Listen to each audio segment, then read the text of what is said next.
Karibuni tena katika kipindi Yesu ndiye njia. Na leo tunaenda kuwa na somo mziki wa kidunia utakupeleka kuzimu. Somo hili limeweza kuandaliwa na mtumishi wa Bwana mwinjilisti Alan Wallace, na msomaji wetu wa siku hii ya leo ni Pili Elijah. Na bila kupoteza wakati, twende moja kwa moja katika somo letu la leo. Ila kwanza kabisa, wacha tumshukuru Mungu. Baba yetu uliye mbinguni, katika jina la Yesu Kristo, tunakushukuru Bwana wa majeshi kwa siku nyingine njema ambayo umetuandalia somo hili. Mfalme, Bwana wa mabwana, ninaomba ukapate kuturehemu kwa kila maovu ambayo tumekutenda, mimi pamoja na msikilizaji. Bwana, ukatuoshe kwa damu yako ya rehema katika jina la Yesu Kristo. Nami Bwana ninasema ni asante. Baba, ninaomba ukaende ukaseme na mioyo yetu, kwa yule ambaye Baba umekusudia ujumbe huu ukaenda kumfikia. Bwana, ninaomba ukapate kusema na moyo wake, ili akaweze kurekebisha na kuondoka katika njia zake, ili asiweze kuangamia. Bwana, tunasema ni asante, maana kwa hakika wewe ni mwema. Tunakushukuru, tunakuinua, tunaliinua jina lako Bwana. Tunasema ni asante, na ni katika jina lako kuu takatifu la Bwana wetu Yesu Kristo tumeomba na hata kuamini, amen. Karibuni sana. Mpendwa, ningependa uzingatie maonyo haya bila kupuuzia, maana kwa hakika usipoziacha njia zako mbaya utaangamia. Kila unapoweka ama kusikiliza ama hata kuwa karibu na sehemu yenye kupiga miziki ya kidunia, malaika wako wa ulinzi anakuacha, nawe unabaki peke yako. Tukisoma katika kitabu cha Mhubiri sura ya 7 mstari wa 5, neno la Bwana linasema, heri kusikia laumu ya wenye hekima kuliko mtu kusikia wimbo wa wapumbavu. Nataka ujue umuhimu wa malaika katika maisha yako. Tukisoma katika kitabu cha Luka sura 22 mstari wa 43, neno la Bwana linasema, malaika kutoka mbinguni akamtokea akamtia nguvu. Malaika wana kazi nyingi sana katika maisha yetu, lakini kila tunapokaa kinyume na mapenzi ya Mungu, wao huondoka. Kumbuka, kuna mapepo, majini, mizimu na kadhalika.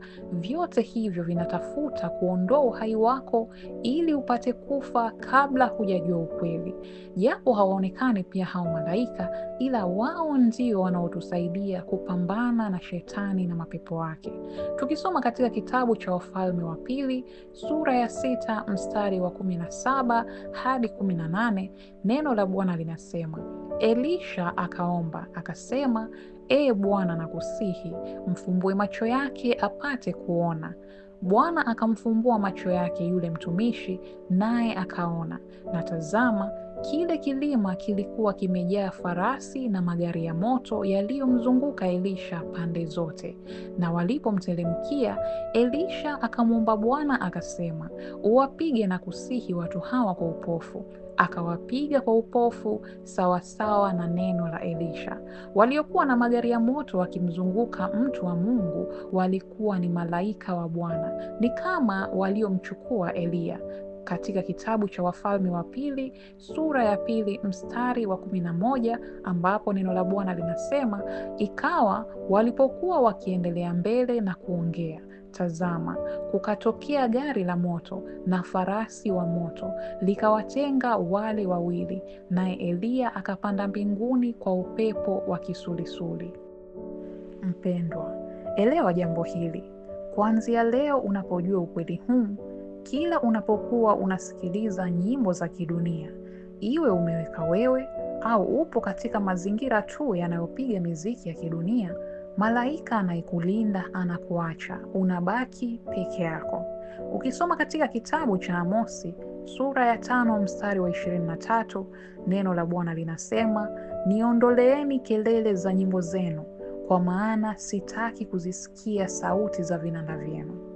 Mungu aliye hai hataki wewe upate kusikiliza au kuwa karibu kwa hiari yako au kwa kulazimishwa kuwa karibu na mziki wa kidunia.